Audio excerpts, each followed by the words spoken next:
Lawundi eyokune yaddigiza empaka ya weekend ne Garuga nga abavuzi balwanira obubonero ku ngule z'eggwanga ez'enjawulo. Leero abavuzi basiibye Garuga nga bagayisa ebyuma byabwe basobole okumanyira amakubo mwe banayita ku Ssande eno.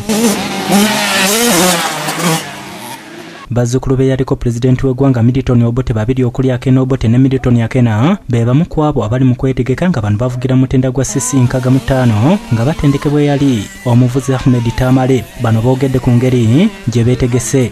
Training has been good. I've enjoyed most of it. And my trainer Tamale is a very good trainer. I'm sure I'll get podium in this race.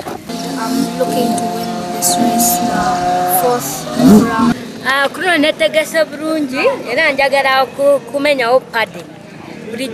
Bulijjo kala ntwalagana ne leero mweteekedde era mukoledde training.